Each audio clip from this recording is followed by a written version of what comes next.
Hey everyone, TimaeuSS, welcome to another Ash Echoes video. Man, I'm so excited. This game is launching in a couple of hours, and we've got the global tier list, beautifully done by Pridewind, and they also got the CN tier list as well. So we can look ahead in the future to see some of these characters and who will be still viable a couple of months down the line. And we also have the team building section as well to take care of your team building questions. But I'll probably make a separate video because today we're going to focus on some of the S tier units for the game's launch and go over the free character as well, so that we'll be in a very good position in order to push the content. So let's take a look. Now, starting us off, we've got different categories, so you understand that we have the damage dealer, specialist, debuffers and buffers, and survival. So I think the damage dealer and survival slots are very self-explanatory, along with the buffers and debuffers. And if you hover over it, they actually have explanation as well. The specialists are characters that do unique things in the game, okay, whether it be, you know, being a flexible DPS. For example, Luke is really good and super flexible, but we'll go over all of it and go over the S tier classes and why they are as good as they are. So starting out with the standard character is Xing Ying.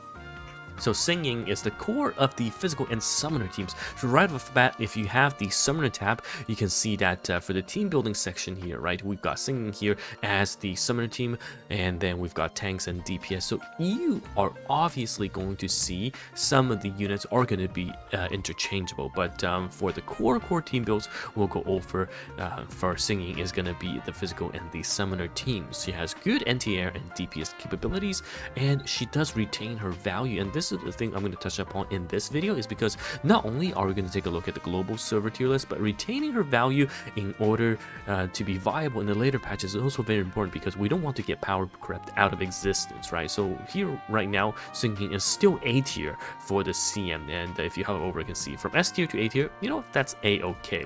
Her burst damage is going to rely on her seed skill, and her output can be suppressed in certain environment. That's fine, and still a very good and viable DPS right off the bat. Now, the one character I keep hearing about is Cyros, okay, the core DPS of the fire team. His downside is that he doesn't have anti-air capabilities, but he has really strong survival, and in the early parts of the game, he's actually quite popular. Not to mention that he's a very popular husbando as well. I can see this is the pure fire team, and you'll see Mo Hongshu is going to be part of this as well. But Cyro is definitely a really good DPS in the pure in the fire team. So yeah, but just going down to A tier in the future patches when we catch up to CN, if we ever do. Now, for the specialist section, we've got two characters that are really cool in my opinion. Reroll is the backbone of the corrosion team, which I'm hoping to play. Okay, if you take a look at the corrosion team, you'll see that this is basically damage over time, dots, poison, right? And my favorite part of the corrosion team is that not only can we use her, we also have Gina. Yes, she is ranked C across the tier list, but I absolutely love her and I want to use her. Okay, of course I have to get Caroline as well and Freda, but yes, this is what I want 100%. And she's quite viable, but she's also used in other teams as well, because we saw, for example, in the summoner team, right, the physical summoner team, there she is right there again with Xing Ying. So she's super viable, and you'll see Luke as well as another character that you can use in multiple other teams. So she can Luke can form a double core with Xing Ying in the physical team, as we talked about her already,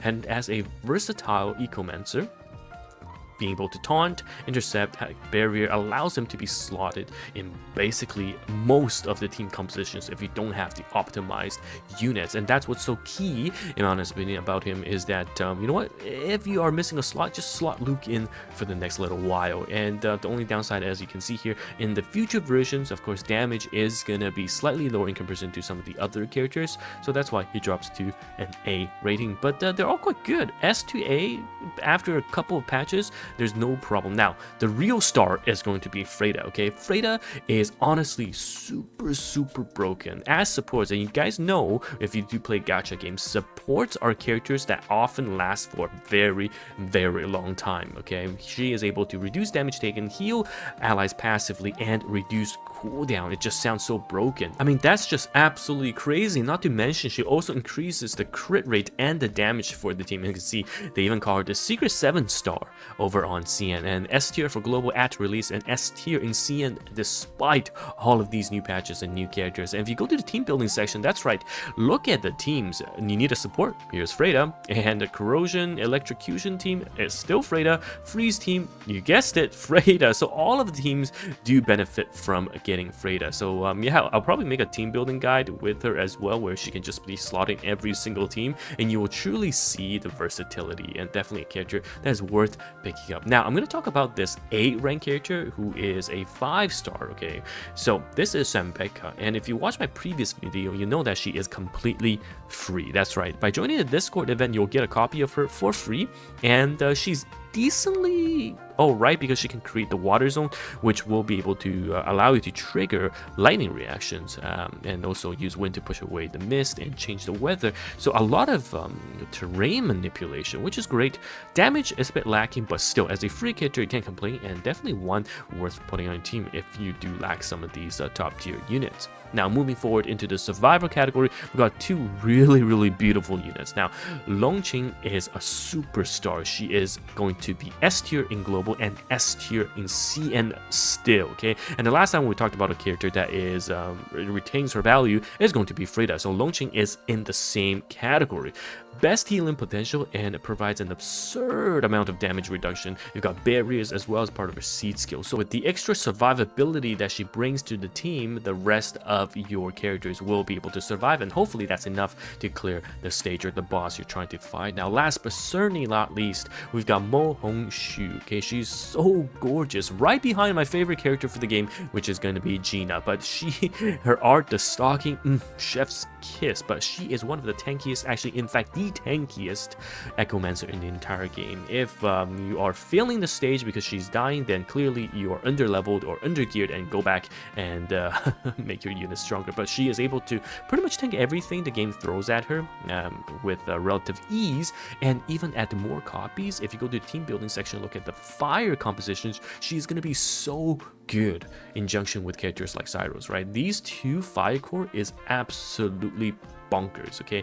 Throwing a support like Freyda, and then for the DPS, you can be flexible. If you're going to be pure fire, you can use Roar, but throw in a character like Luke, and you are good to go as well. So this is super good, and Mo is definitely the core of this dual fire setup, and honestly one of the best, in my honest opinion. So for Mo, I am actually hoping to get her. Maybe I'll run Cyros, who knows, but as a tank, Mo brings everything to the table and is the tankiest character in the entire game. So yeah, that's a quick rundown of the S tier characters. Now for the other ones, as I play through the game, I will explain all of the characters, maybe do a lower tier unit review if people are interested. And yes, we have our live stream as well for day 1 of global release, and we'll be putting this tier list to the test as we pull these characters. We'll see what has changed since the closed beta, and go for some hot units like Lydia and my girl Gina. You know, I just really want to build this corrosion team. Okay, please let me do it.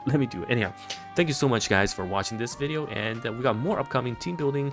If you want more in-depth version of that as I build my team for the closed beta, I'll probably do that. And then we'll also take a look at the rerolls, because I honestly don't think reroll is necessary, and I'm going to teach you how to progress without it. So without further ado, thank you so much guys for watching once again, and I'll see you in the next one. Goodbye now.